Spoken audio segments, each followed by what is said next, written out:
라디오 정보시대 진행의 아나운서 김영입니다. 오늘은 김필라 변호사와 함께합니다. 자, 오늘 저희가 나눌 내용이 유언, 상속 이 관련 내용입니다. 이 유언장이 왜 중요한가? 유언장은 굉장히 중요한 문서고 누구든 하나씩은 가지고 있어야 되는 거라고 누구든? 생각해요. 네. 왜냐하면 특히 재산이 있거나 자녀가 있으신 분들은 나이가 많지 않으셔도, 그러니까 유언장이면 흔히 나이가 많으신 분들이 이제 뭔가 이제 내가 뭐 죽음을 앞두고 뭐 이러신 분들이 급하게 작성하는 그런 이미지가 강하거든요. 네. 뭐 영화에서도 뭐 되게 아파서 누워 있는 맞아요. 변호사 아버지한테 불러서 가서 네. 사인 이런 네. 장면도 나오고 네.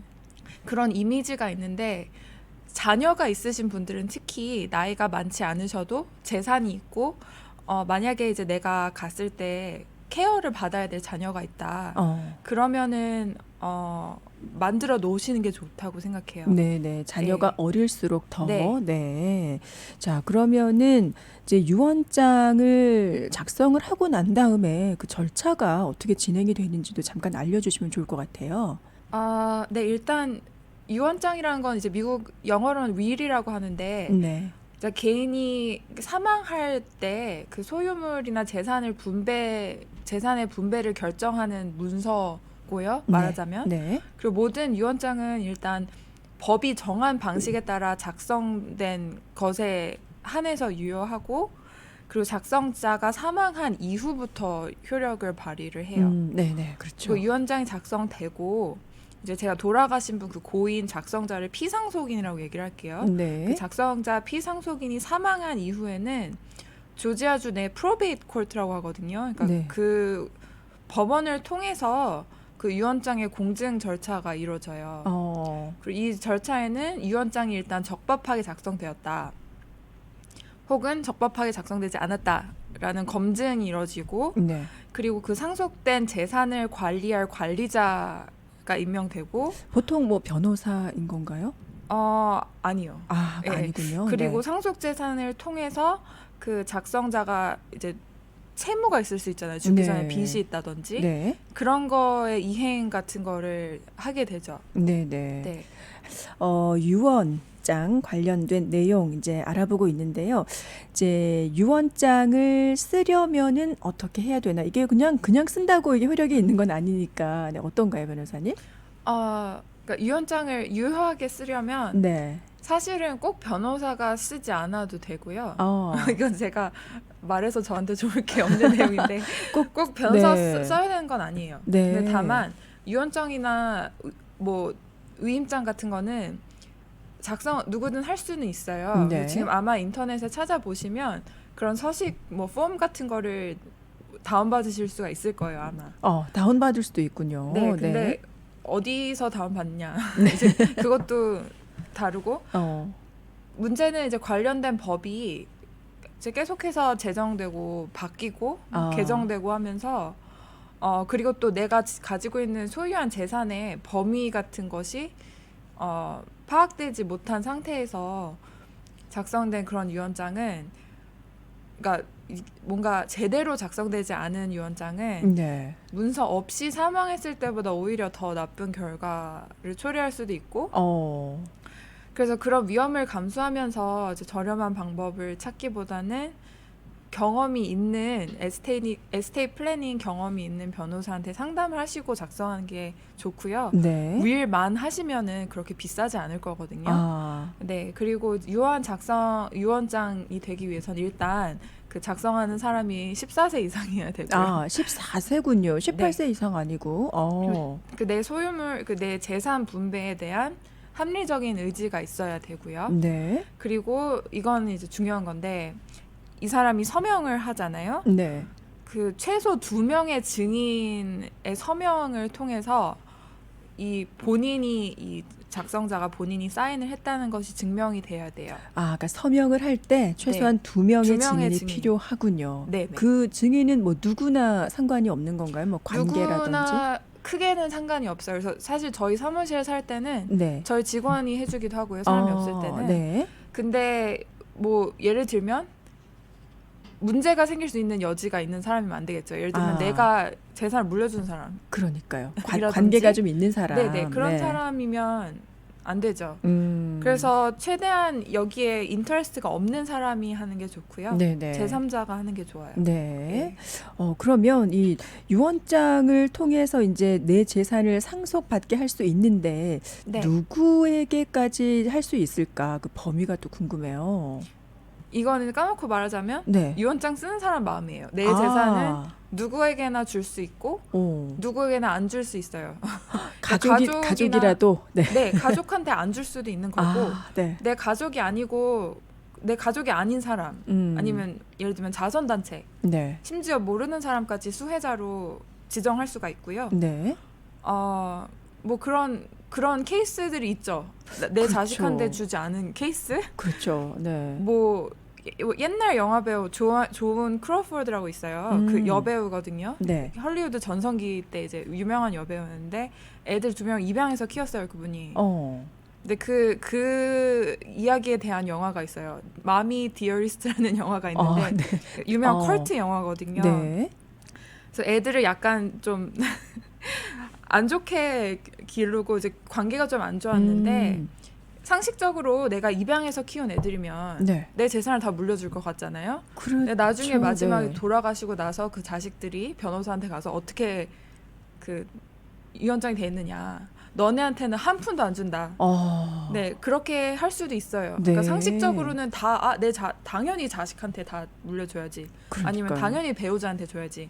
이게 아니라 작성하는 사람 마음. 그러니까 만약에 그렇게 유언장에 이제 명시가 돼 있지 않으면 가족한테 가는 건데 유언장이 효력이 있으니까 유언장의 결과대로 가는 거잖아요. 그렇죠. 와, 누구에게나 상속받게 할 수 있다. 다만 그 자녀나 배우자가 미성년 자녀와 배우자가 그 수혜자에서 제외가 됐을 경우 그래도 그 생존한 배우자와 미성년 자녀는 그 사망 이후 12개월 동안은 서포트를 받을 수가 있어요. 그러니까 그 상속 재산에서 재정적 지원을 어느 정도는 받을 수 있어요. 12개월 동안? 네. 다만 기간에, 그게 이걸 다 내가 받을 수 있다. 이건 아닌 거죠. 그렇군요. 미성년 자녀의 경우에만 이제 한시적으로 그러니까 재정적 도움을 받을 수 있다. 미성년 자녀와 배우자까지. 미성년 자녀를 둔 배우자까지. 네. 미성년 자녀와 배우자. 미성년 자녀가 없어도 배우자 받을 수 있고요. 미성년 자녀는 받을 수 있어요. 그렇군요. 따로. 네네. 그러면 누구에게나 재산을 상속받게 할 수 있다. 네네. 그러니까 이제 한번 작성하게 되면 그대로 효력이 있기 때문에 굉장히 심사숙고해야 될 것 같아요. 그리고 한번 작성하면 효력이 있는데요. 다음 유언장을 또 써요. 두 번째를. 두 번째 내용이 조금 바뀐 걸 또 쓰잖아요. 그럼 예전에 쓴 거는 이제 무효가 되는 거고요. 새로 쓴 거가 유효한 거예요. 가장 최근의 것으로. 가장 최근에 쓴 거. 네네. 그래서 마음이 바뀌면 또 수정하기도 하고 하시는군요. 그렇죠. 그리고 내용의 일부를 바꾸고 싶다. 그럼 유언 보충서라고 하는데 커디시라고 하거든요. 영어로는. 그렇게 작성해서 내용을 일부를 바꾸실 수도 있고요. 네네. 그렇군요. 그러면은 뭐 유언장 작성 후에 어떤 뭐 신상의 변화가 있을 경우에 이런 부분을 이제 기재하지 않는다면은 어떻게 되는 건가요? 그거는 그래서 예를 들면 내가 자녀가 2명이 있을 때 썼어요. 그 유언장을 썼는데 나중에 늦둥이가 태어났어요. 그렇죠. 요즘은. 그럴 수 있죠. 그럼 이제 그 애들을 해야 되잖아요. 그러면 이제 새로 쓰시던지 아니면 그 수정을 하시던지 해야 되는 거죠. 네네. 근데 만약에 그 유언장에 내가 내 모든 자녀에게 똑같이 나눠서 물려주겠다라고 쓰면 또 여러 명이 태어나도 그렇게 되는 거죠. 똑같이 그렇군요. 여러 명 나눠지는. 그거는 굳이 이제 수정하지 않아도 그렇게 연결이 되는군요. 2명 이름을 얘네 둘한테 물려주겠다라고 써놨을 경우는 이제 셋째한테도 주고 싶다 그러면 인클루드를 해야 되는 거고 그냥 내 모든 자녀들에게 똑같이 나눠서 주겠다 뭐 이런 식으로 써놨다면 뭐 굳이 수정할 필요는 없죠. 그러니까 한번 유언장을 작성하고 난 뒤에 그러니까 수정할 내용이 없더라도 그 내용을 좀 계속 이제 리뷰를 해봐야 될 것 같긴 하네요. 네.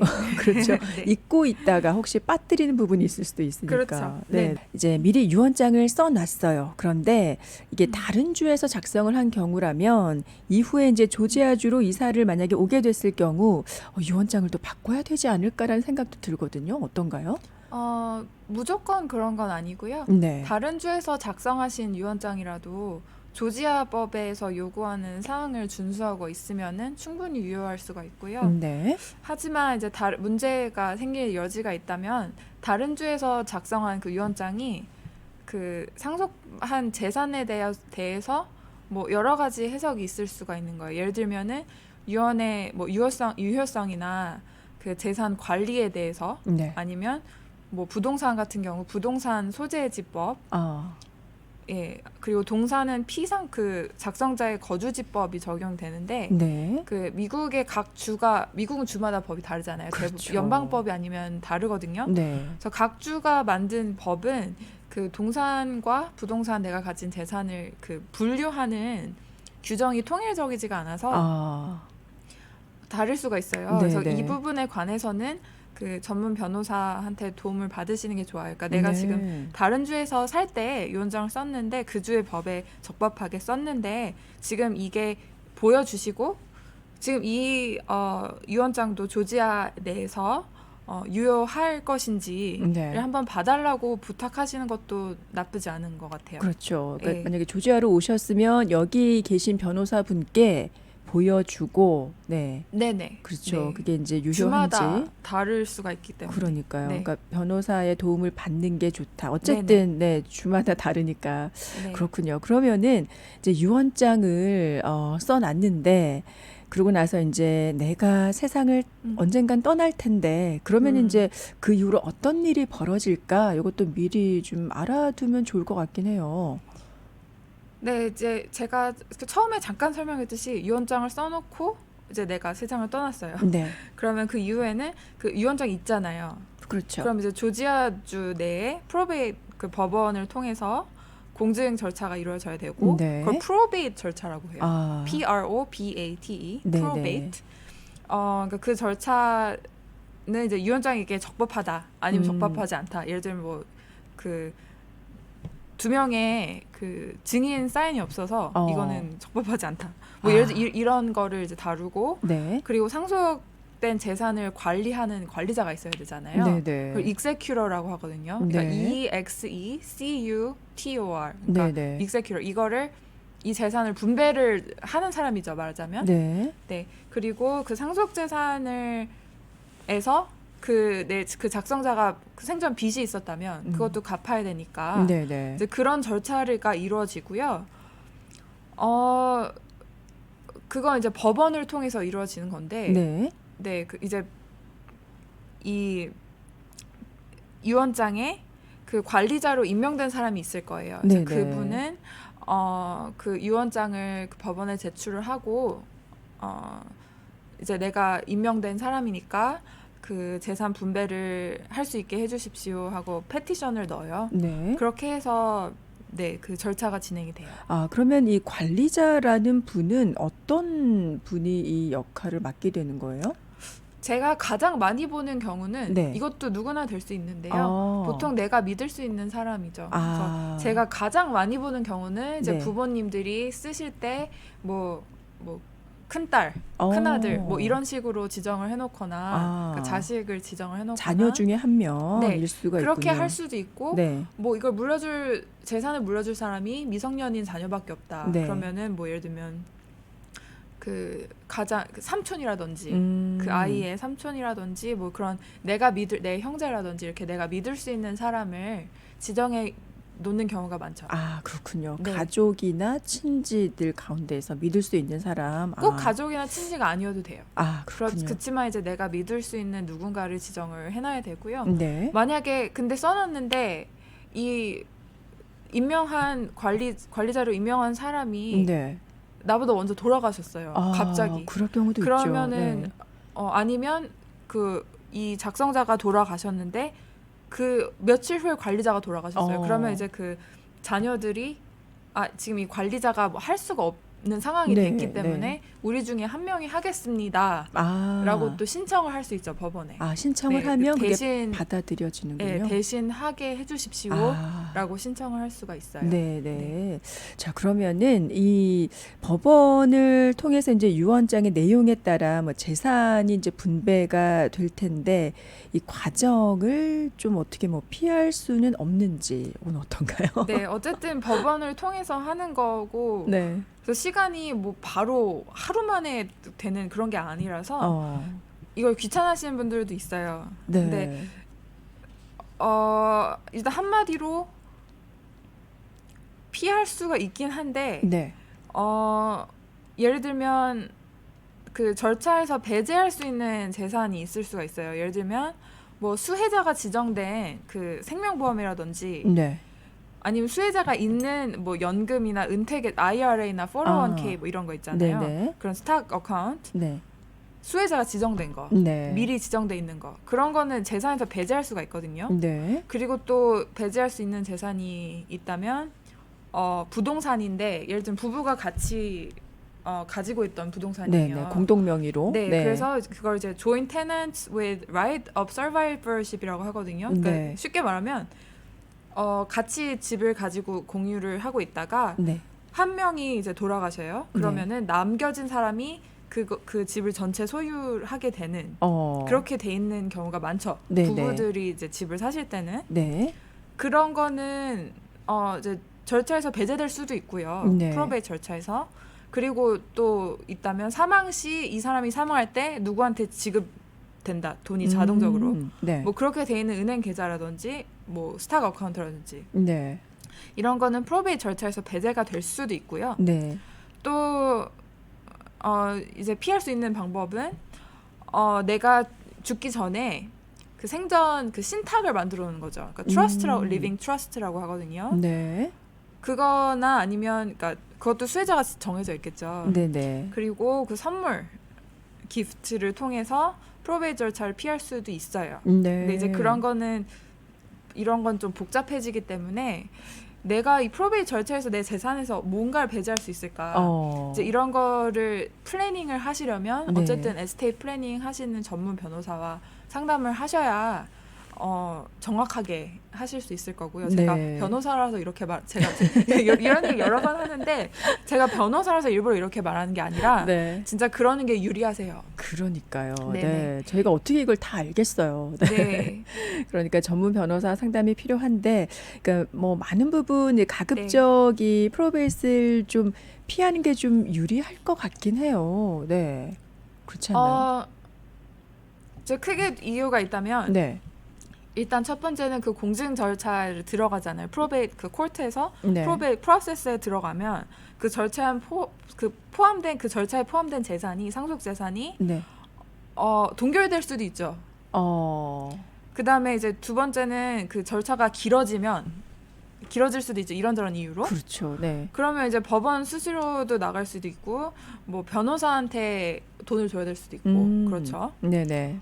그 근데, 기간이 길어지면. 네네. 예, 하지만 그 일단 조지아주는 그런 거 때문에 이제 불합리하게 내 재산이 오랫동안 갑자기 동결되고 뭐 그런 식으로 돼 있진 않아요, 시스템이. 그래서 얼마든지 이제 빨리 진행을 하실 수가 있고요. 네. 이제 공증 판사들은 일단 불필요한 간섭을 하지가 않아요. 그러니까 만약에 너네들끼리 위원장이 있으니까 그게 가능하다면 알아서 하고 네. 그리고 공증 절차의 법원 수수료는 그렇게 사실 비싸지가 않거든요. 그래서 뭐 이것 때문에 몇만 불이 수수료 나가고 이런 건 아니라서 공증 절차를 피한다고 해서 뭐 꼭 큰 혜택이 있는 건 아니죠. 아, 그렇군요. 네. 네. 하지만 이제 예를 들면 내 재산이 정말 많아요.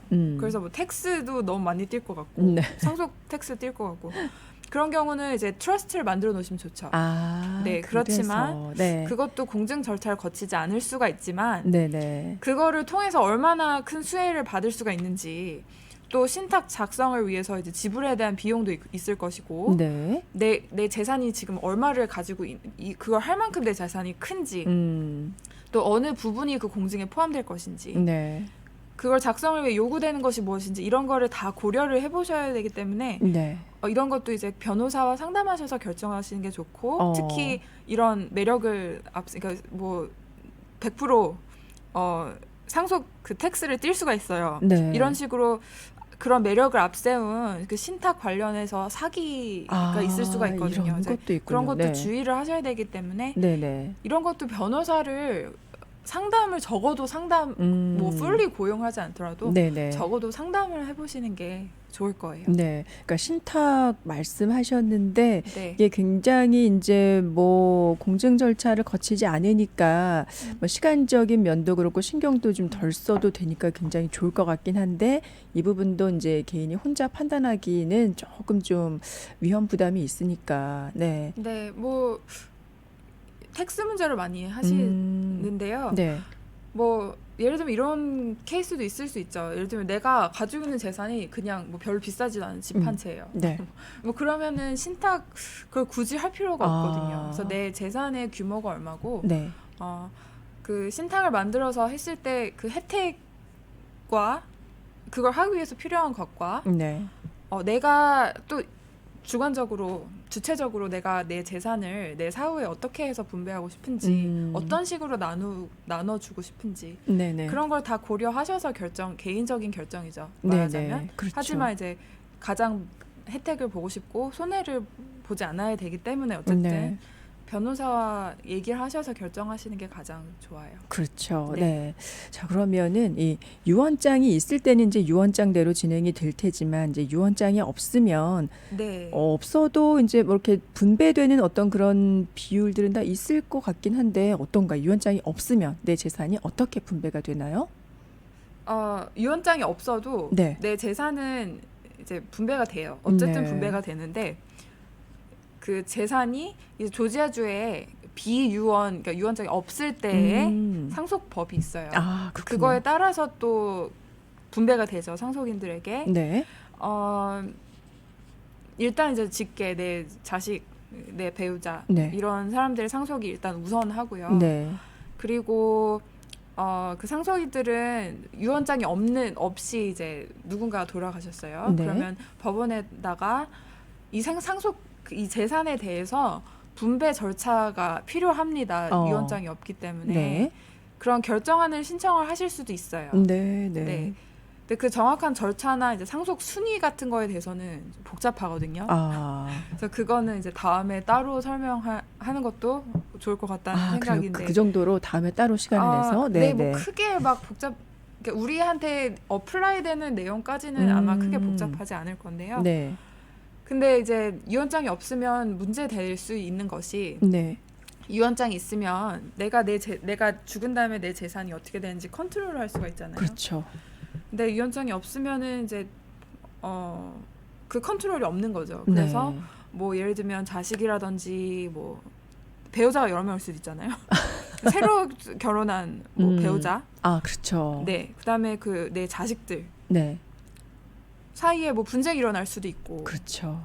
일단은 법원에 모든 걸 결정을 받아야 되기 때문에 네. 시간이 오래 걸리고 네. 그런 나쁜 점이 있지만 유언장이 없어도 분배는 돼요. 네, 네. 유언장이 없다고 해서 큰일 났네. 이 사람이 뭐 나라에 귀속되거나 뭐 그런 건 아니죠. 네, 그런 거는 아니고요. 네. 상속인이 있으면 어떻게든 분배가 되게 되는데 네. 유언장이 있으면 그 절차가 훨씬 쉽고 매끄러워질 수 있다. 네, 네. 네, 변호사님 이런 경우도 있지 않을까 제가 생각을 해봤는데 네.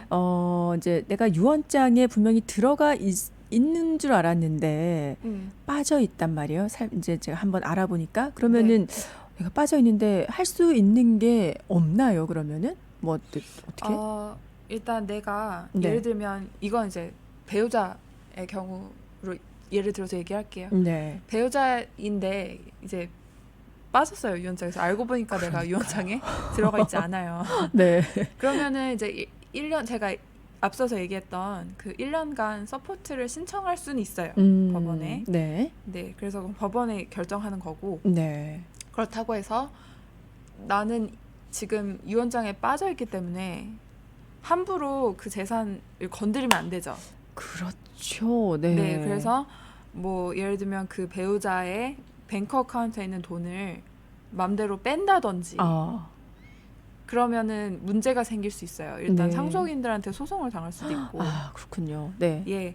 그래서 1년 그 서포트는 배우자나 미성년 자녀의 경우는 신청해서 받을 수가 있다. 네. 받을 수도 있다. 하지만 내가 유언장에서 빠져 있으면 나는 일단은 그 재산에 대해서는 마음대로 건드릴 수 있는 그런 권리가 없는 거예요. 일단은. 네. 그래서 네. 그게 불합리하게 느껴질 수도 있고 그렇게 충분히 느껴질 수 있죠. 내가 배우자였고 그렇죠. 생전에는 배우자기 때문에 모든 네. 걸 할 수 있었는데 갑자기 못하게 되는 거니까. 네. 하지만 그렇다고 해서 내가 생전에 하던 대로 마음대로 그 사람의 재산을 그 상황에서는 건드리거나 해서는 안 좋은 일이 생길 수가 있기 때문에 네, 그런 거는 이제 1년 그 서포트 신청하시는 거 말고는 마음대로 해서는 안 돼요. 안타깝지만. 사실상 네. 할 수 있는 게 없군요. 네, 그래서 이 유언장이라는 것은 네. 정말 작성자의 마음이기 때문에 그러니까요. 네, 재산을 네. 가진 사람의 마음이기 때문에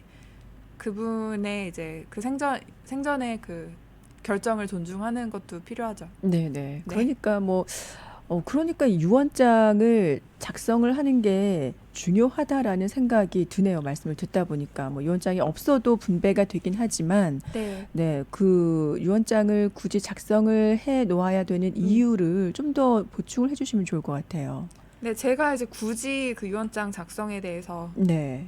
하시는 게 좋다고 얘기하는 이유는 네. 그럼 제가 앞서서 얘기했잖아요. 유언장이 없어도 뭐 막 국가에 귀속되고 이런 거 아니라면서요. 네, 그러니까요. 그리고 어쨌든 분배가 되기는 뭐 법에 따라서 네. 뭐 분배가 되긴 하는데 왜 굳이 유언장을 그럼 작성을 해야 되냐? 네. 컨트롤이죠. 내 재산을 사후에 어떻게 하느냐. 그걸 내가 컨트롤할 수 있는 거예요. 유언장이 있으면 내 마음대로 할 수가 있으니까. 네. 그래서 유언장이 있으면 그 상속 그 재산의 그 분배를 내가 원하는 사람에게 위임을 할 수가 있어요. 네, 없으면은 이제 비상속 상속 유언장이 없는 그 상속법에 따라서 네. 재산이 이제 우선순위에 따라서 배우자와 미성년 자녀가 포함된 그런 자녀들에게 상속이 되죠. 네네.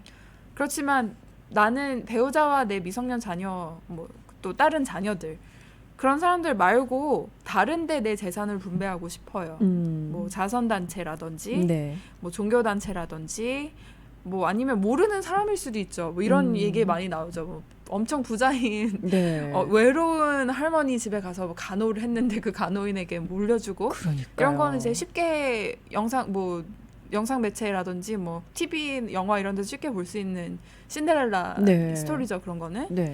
그런 식으로 이제 그 재산을 가진 사람이 내 사후에 어떻게 분배가 되는지를 컨트롤할 수가 있다는 그런 큰 장점이 있고요. 네네. 네, 그리고 두 번째 정말 중요한 거는 내가 뭐 이런 경우가 있어요.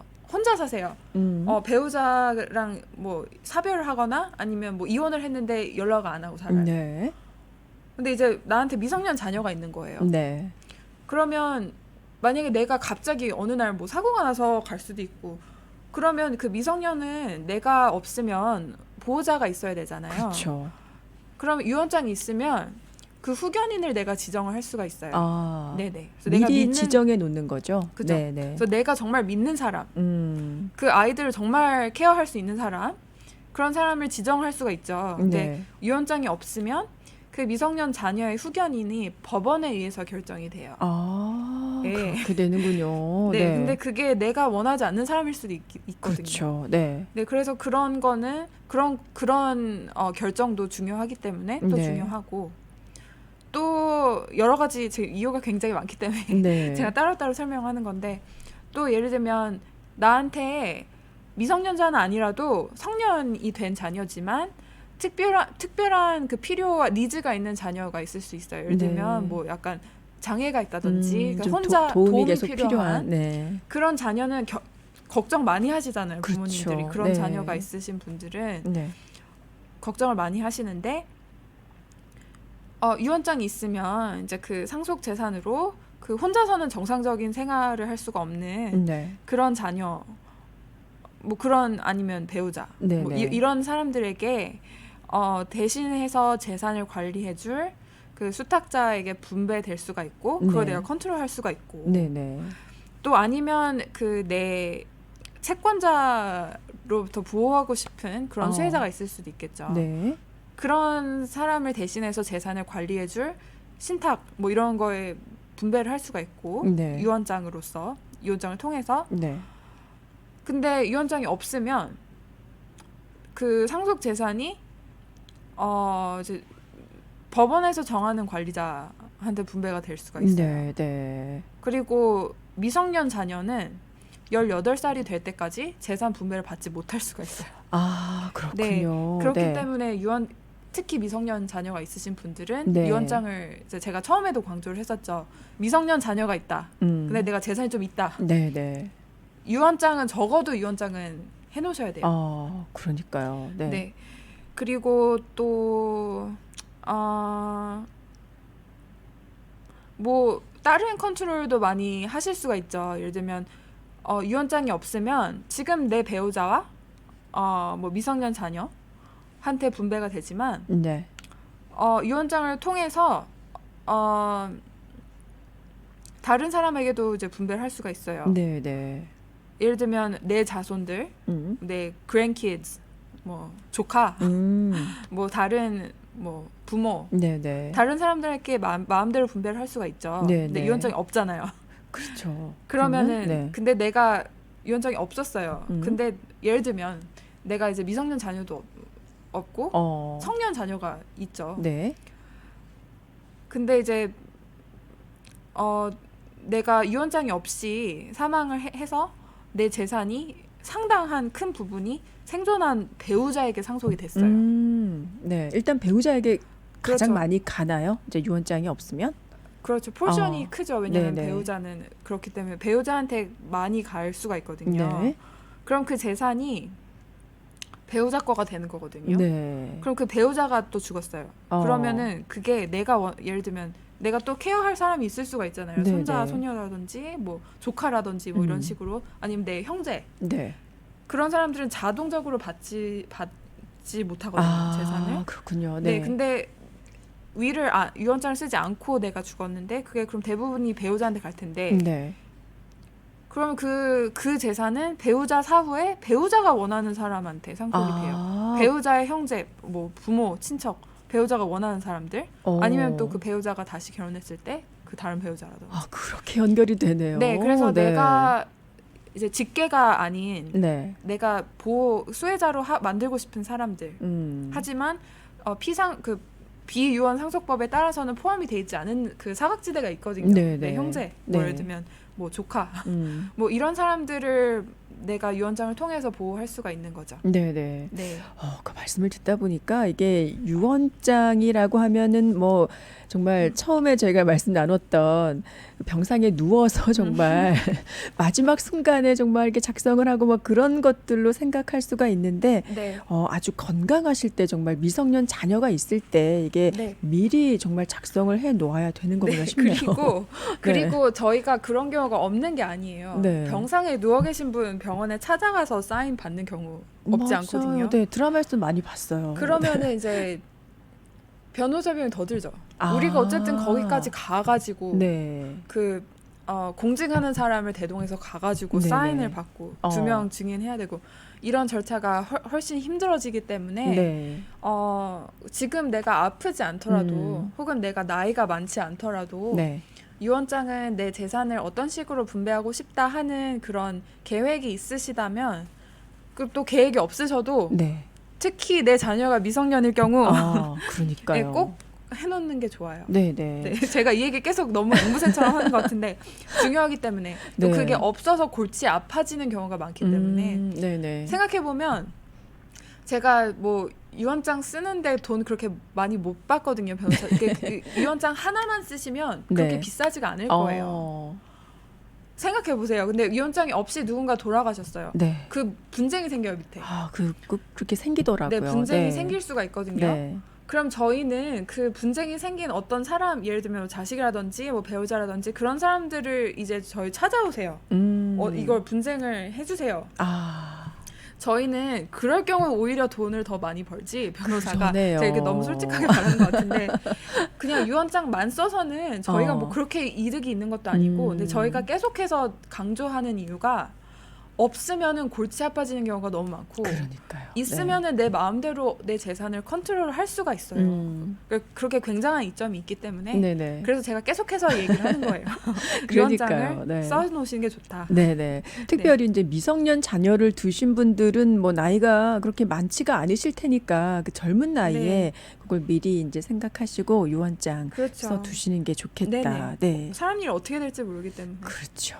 라디오 정보 시대 오늘은 김필라 변호사와 함께 얘기 나누고 있습니다. 네, 오늘 저희 유언장이 정말 얼마나 중요한가 저희가 뭐 평상시에 생각을 잘 못하고 놓치는 부분인데 특별히 이제 미성년 자녀가 계신 분들 본인의 이제 의지대로 재산을 이제 잘 분배할 수 있는 거기 때문에 굉장히 중요하다라는 생각이 드네요. 말씀 듣다 보니까. 네, 오늘 이제 나눈 내용들 마무리를 좀 했으면 좋겠습니다. 변호사님. 네네.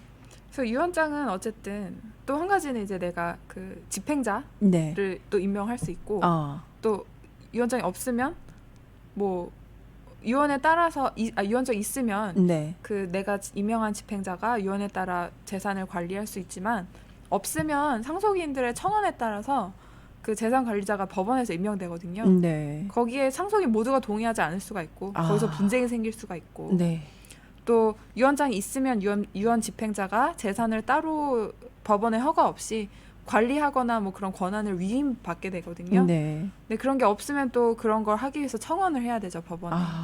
그래서 유언장이 있으면은 결론적으로는 그 내 재산에 대한 대책을 세울 수가 있어요. 상속세에 대해서도 대책을 세울 수가 있고 또 누가 받느냐에 대해서 내가 컨트롤 마음대로 할 수 있고 네네. 누가 관리하느냐도 컨트롤할 수가 있고 네.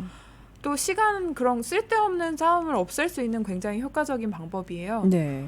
네, 지금 뭐 몇 년 전에 돌아가신 분 지금까지 싸우고 있는 그런 케이스들도 있고, 네.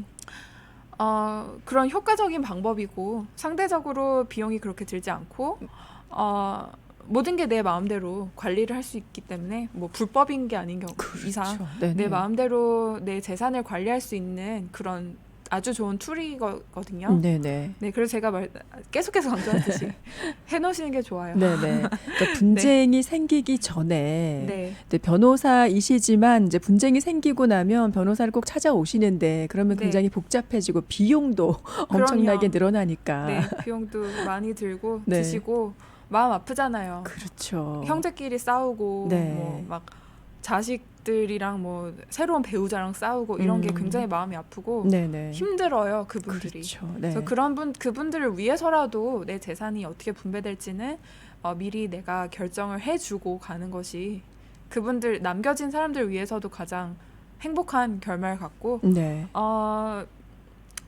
그렇기 때문에 저는 유언장을 적극 추천해요. 근데 이제 네. 많은 정서적으로 많이 좀 싫어하시는 분들도 계세요. 내가 지금 죽을 것도 아닌데 뭐 하러 이걸 해놓냐, 불길하게. 그러신 분들 많죠. 그러신 분들도 있는데 네.